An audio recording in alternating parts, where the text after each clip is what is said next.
Well, I think my glam may have used a little too much wax on my eyebrows. What do you think? Well, that softer look that you paid the glam for, remember, you you actually had pretty big stir amongst the viewers. They all commented in the notes, "Ooh, Heine does have a soft look. The glam is looking good." Did Oh, they take too much off the eyebrows? and they've got a waxy feel. When I do that, I feel like they're gonna rip off and hang up on my glasses. I do. I have to trim everywhere. The hair is horribly out of its usual fences, and if I'm not trimming every day, I look like a crazy person that's homeless. I guess I should say. What do they call the homeless people now so that they don't get in trouble on social media? Experiencing homelessness.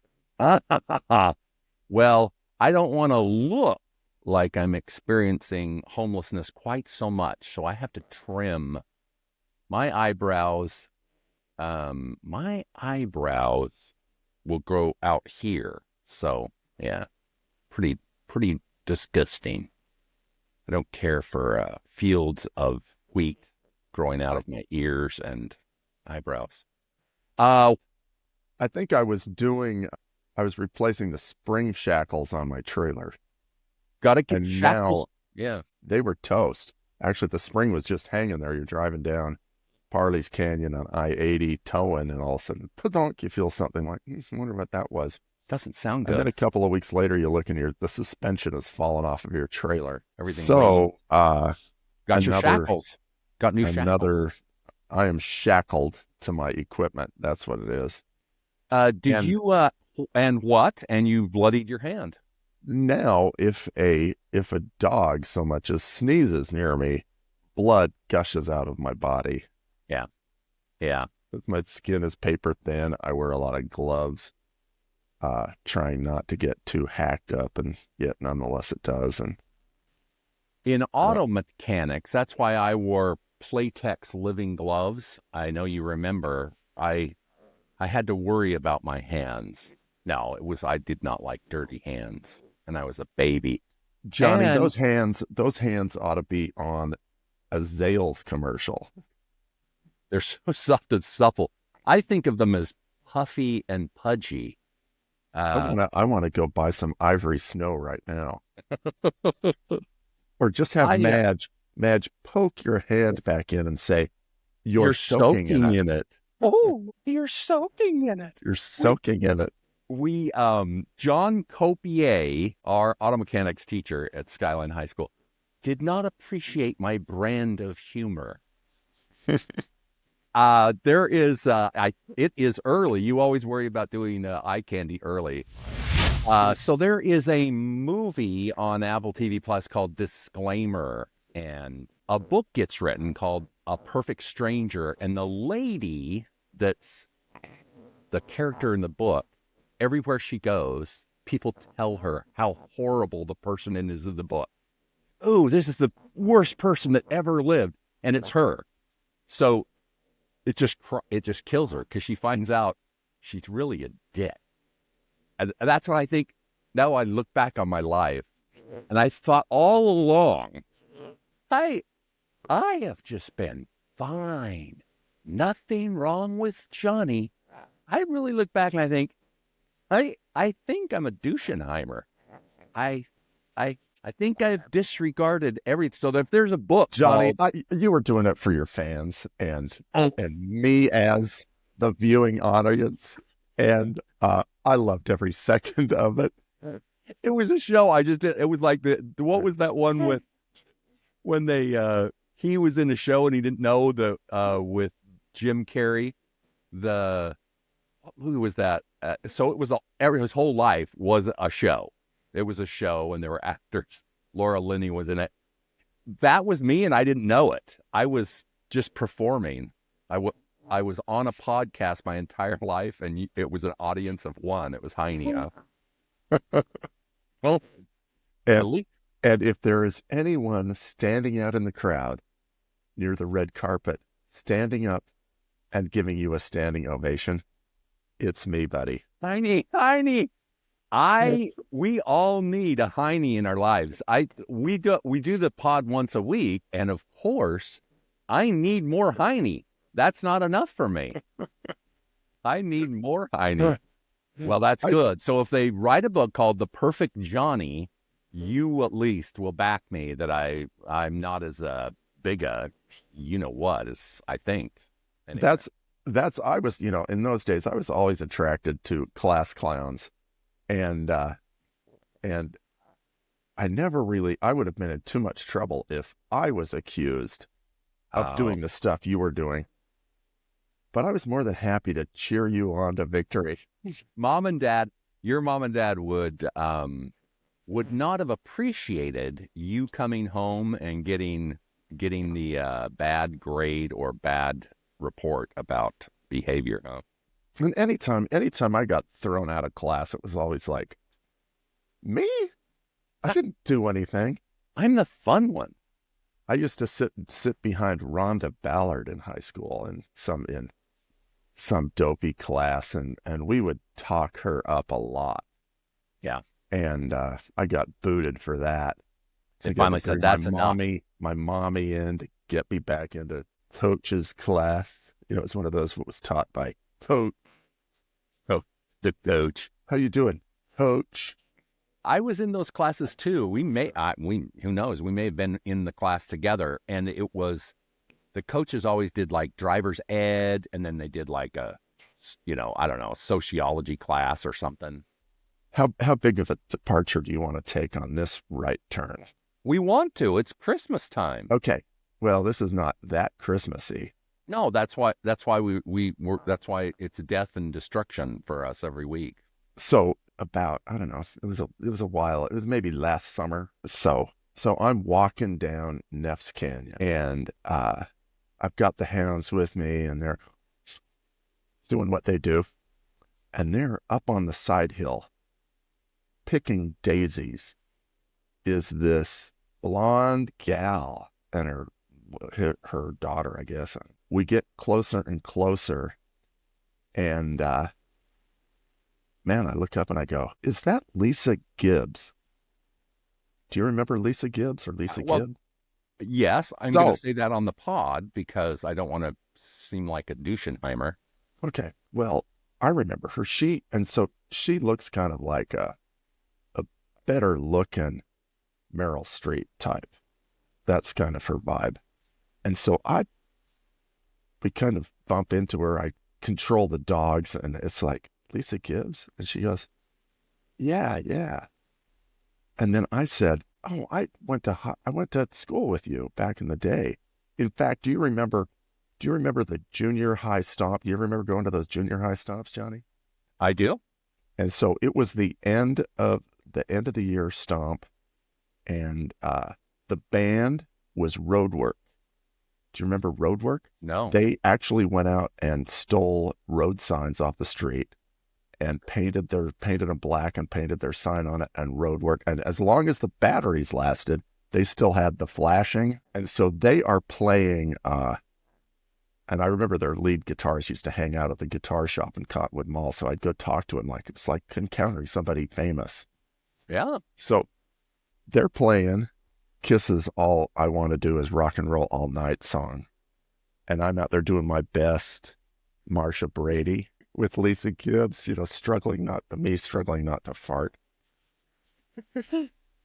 And I'm like, man, she was really cute, but there it just ends. So off we go.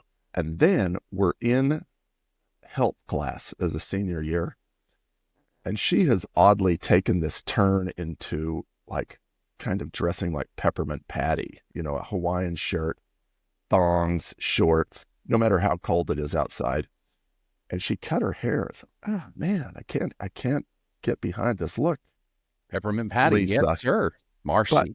But time goes on, and so she goes to class a couple of times, and all of a sudden she just disappears off the radar chart and goes away, out of my life forever. Painful. and so I figure, that she is experiencing homelessness out there on the street somewhere. But lo and behold, I'm walking down the canyon and there she is. And so she's up there picking daisies with her daughter to give to her mom, who still kind of lives in the area, I guess, at that time. And so I said, Lisa, what happened in high school? You went away. And she says, oh, yeah, that senior year, I went skiing 110 days. And she was No more writing school. notes saying, my goldfish died. I have tonsillitis. I've got to get my toe cut off. Everything for school. And eventually it just doesn't work. Her parents are kind of like, Yeah. are you going to school? Nope, she's up the canyons hitting those boards down the hills. So then I said, so what happened next? She said, oh, I went on to become a model for Skiing magazine. And I met a guy from California. We got married and lived out there. I'm like, Wow. Living the dream, Hein. right. So she is one of those people that in high school just kind of went away and then actually Lotto. in an unconventional course has this probably a pretty wonderful life. I don't know, but she's our age, still married to the guy, kids. She looked great.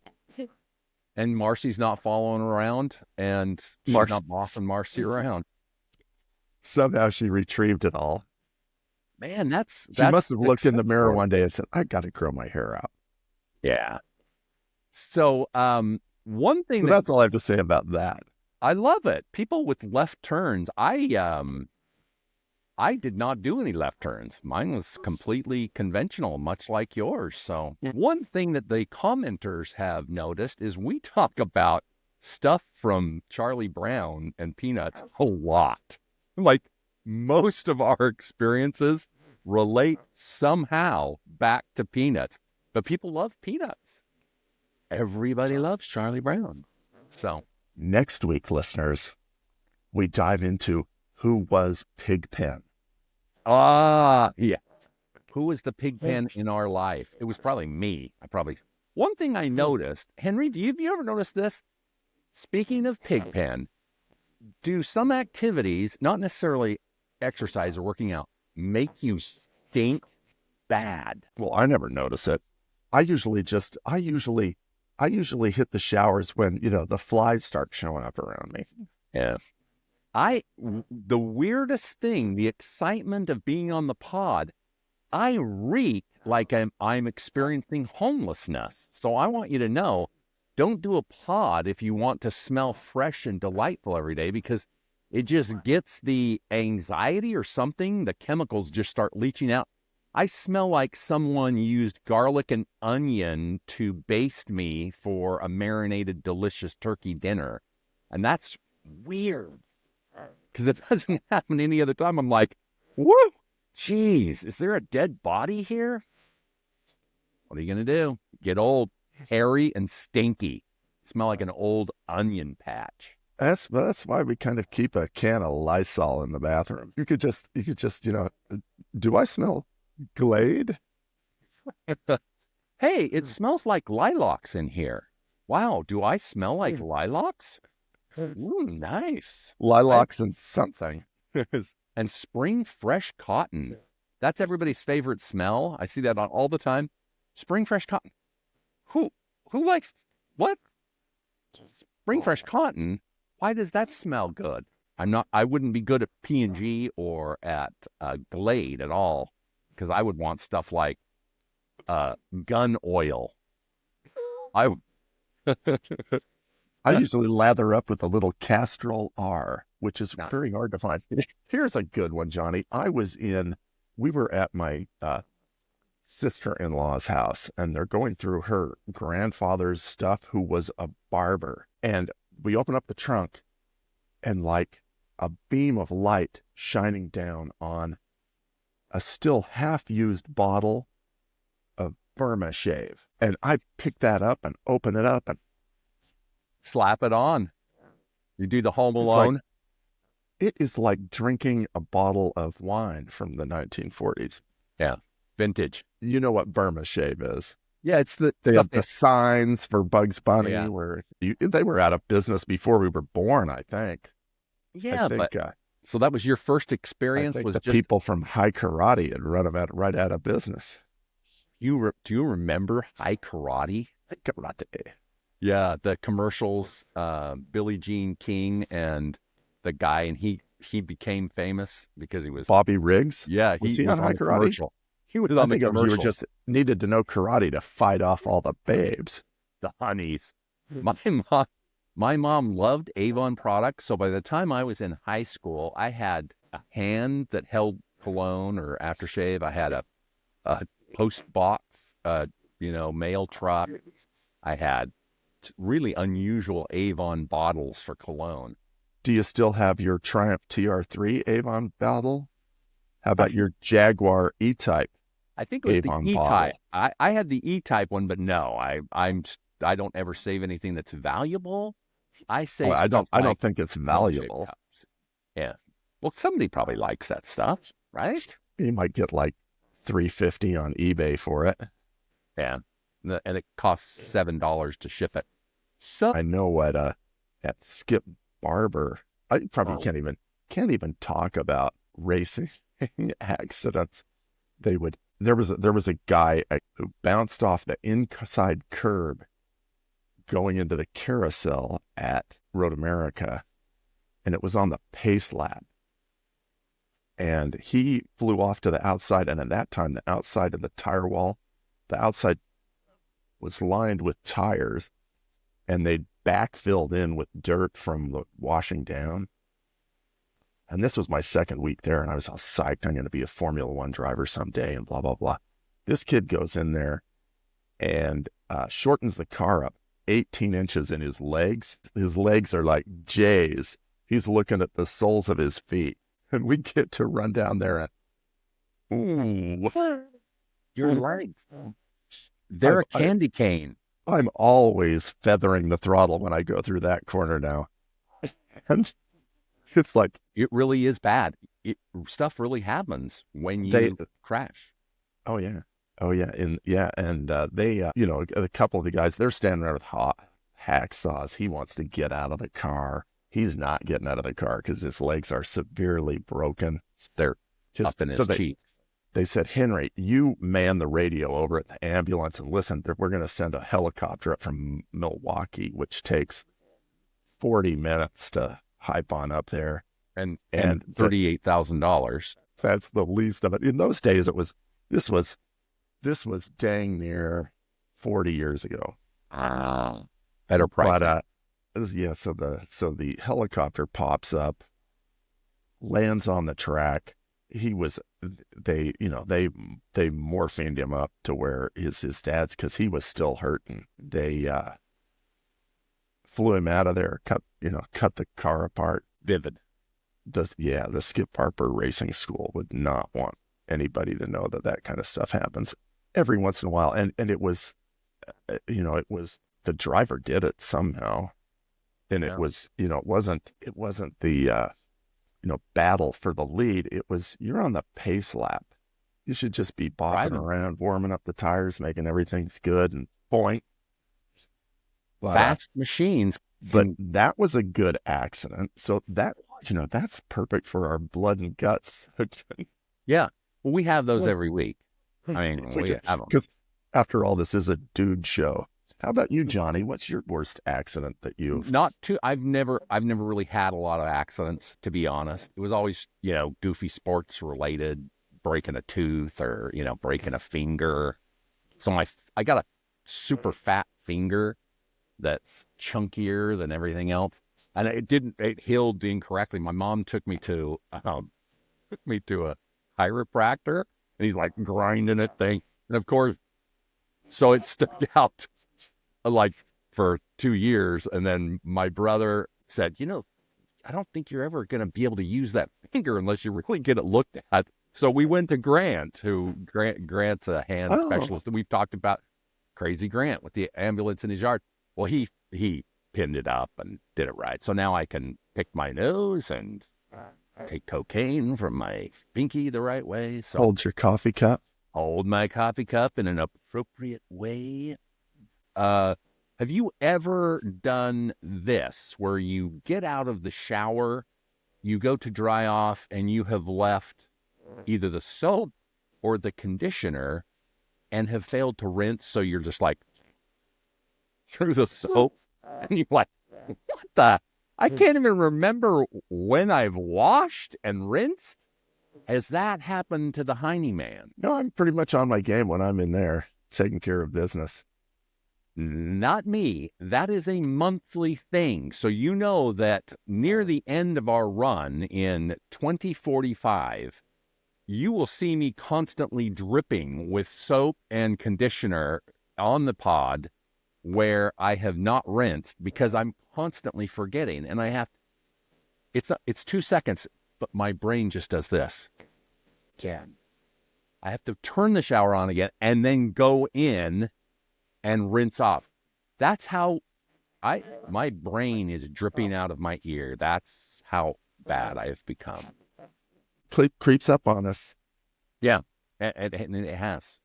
So do you have up to now a favorite pod segment that we've done? I'm constantly telling, after we do a recorded pod, I'm constantly telling Allison that you have floored me because stories are incredibly funny and then unexpected. So have you had a pod segment that you enjoyed the most personal? That's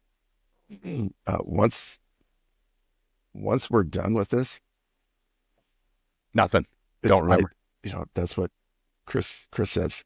Don't you listen to him ever again? I'm like, no, I lived it. I'm not interested. I don't appreciate. I'm like my sister. I don't appreciate the pod. In fact, I hate it. Yeah. Your sister is well known.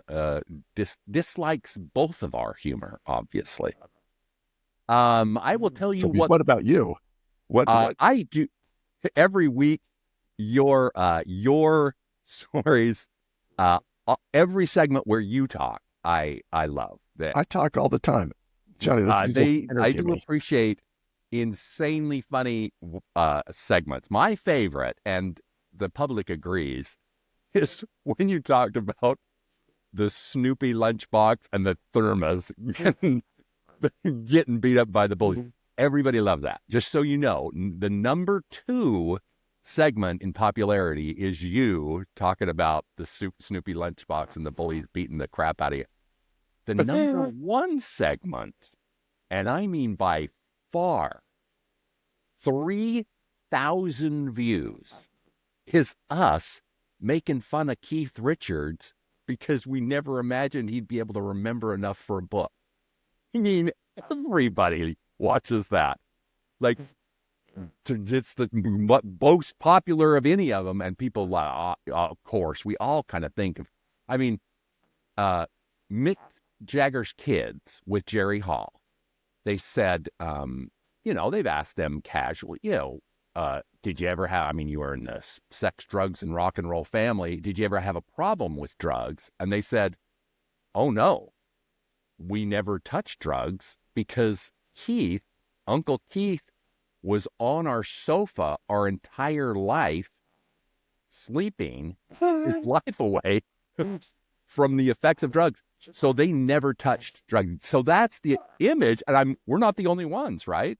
Well, that's people with bad behavior always can serve as a good example. He helped Mick Jagger's and Jerry Hall's kids. There needs to be more Keith in the podcast. What's your favorite Keith Richards song? Oh, I absolutely adore Happy.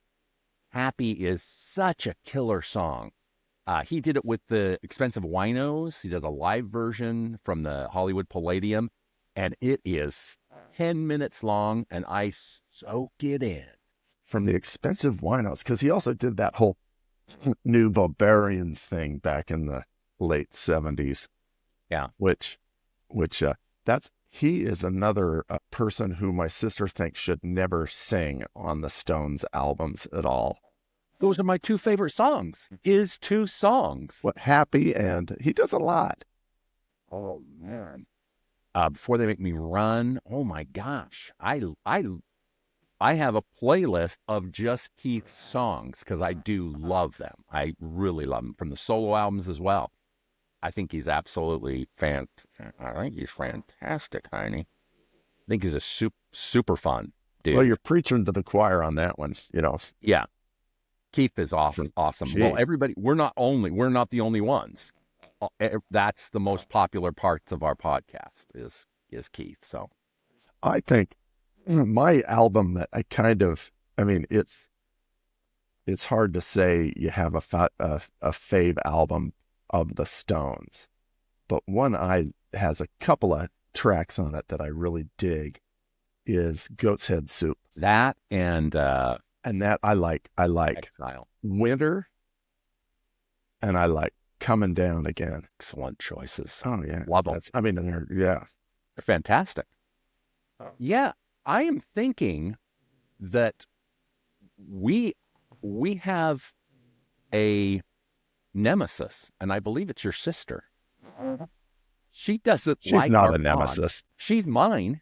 She doesn't like Keith. I think if Keith, I have a really unusual story. When the Stones toured in America and went to the Rose Bowl, he allowed his tickets to the Rose Bowl. He allowed people, a charity, to use them, and we bought those tickets. We gave it to that charity for right at the beginning of Napster. It's kind of a big thing that artists weren't getting paid for all of their work, and so that charity that they kind of tried to help with that, make laws better. So we gave to that charity and bought those tickets. So we got Keith's tickets to the Rose Bowl, and we took took Kiefer, and it was at the Rose Bowl. So he went to the stadium thinking we were going to see a football game. So when the Stones came out, he's like, "Where's the football players?" Because he was 2. So he just fell asleep. So Kiefer went to the, I think, 1994 concert, but he slept through the whole thing and wondered why he wasn't seeing any football.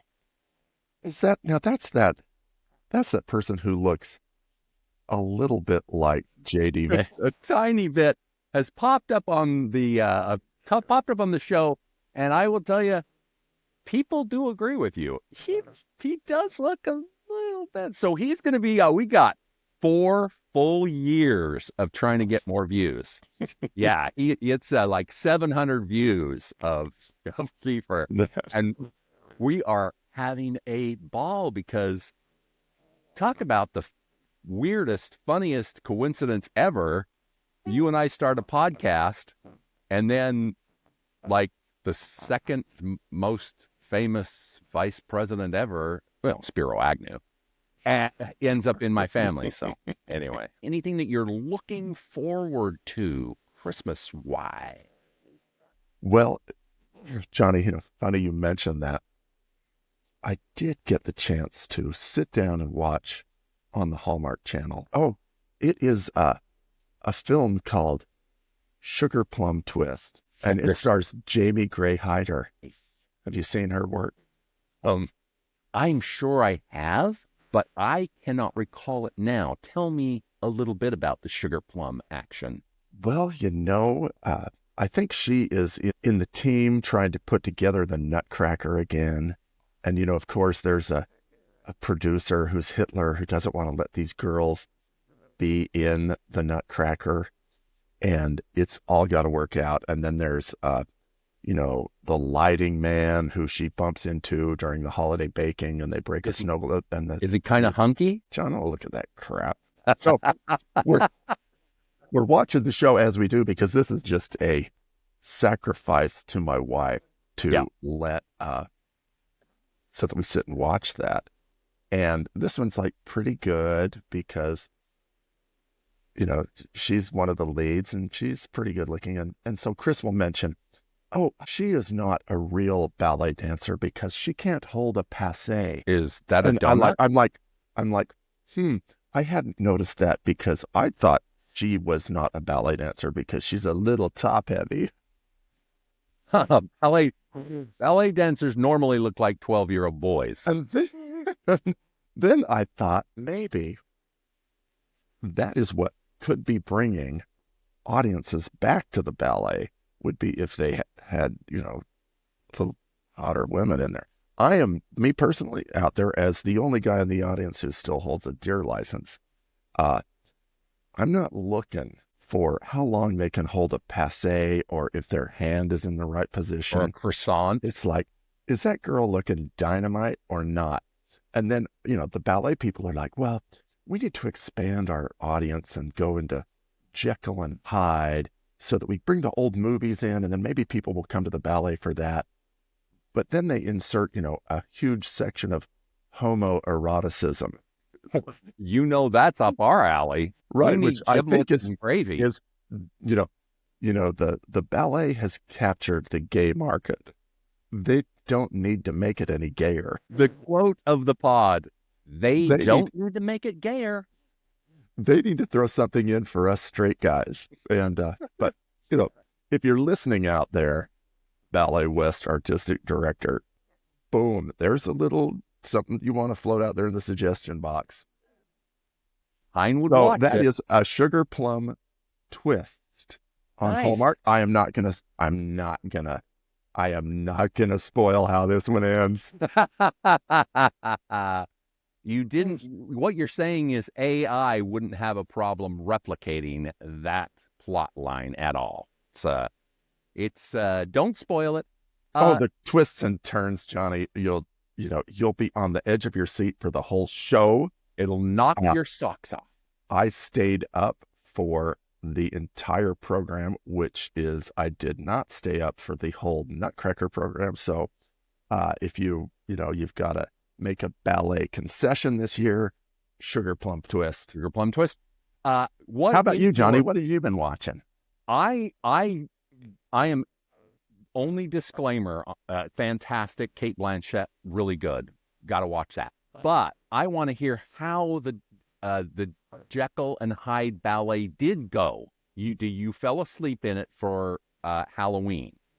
Is that your assessment of it? It didn't hold. It was interesting. There was some of it that was good. There was a, I was looking forward. Hey, they're all going to a brothel. This sounds fun. Oh no, they're going to a homoerotic brothel. And then they had these, insane asylum stuff, and people were talking about how it's so dark and disturbing and da da da da da da da da da. And there was a lot of people pushing around their hospital beds, and that perhaps got a little tedious. Of course, I had lost consciousness several times throughout this portion of the program. You had fallen asleep, so it didn't matter to you. You were already asleep. This is in Utah. It's Ballet West. And so around the atrium after the show, we were bumping into people who were saying, perhaps there was a little too much homoeroticism sauce on the top of my serving. It's a little dollop is good. A huge avalanche of giblets and gravy is too much for the pie. A little is light and fun. A lot is just a big old mess. Well, there you go. We're looking forward to getting back to the Nutcracker, where everything's Christmassy and happy and fun again. Sparkles. And it looks like we'll probably be going to that at least twice. You will review the ballet for us on the upcoming New Year's show. So for New Year's, we will be going over Heine's resolutions. We'll be going over his favorite songs of the year, the highest charting Olivia Rodrigo hits, and we'll be trying to decide whether are too old to be on a podcast. See you next time.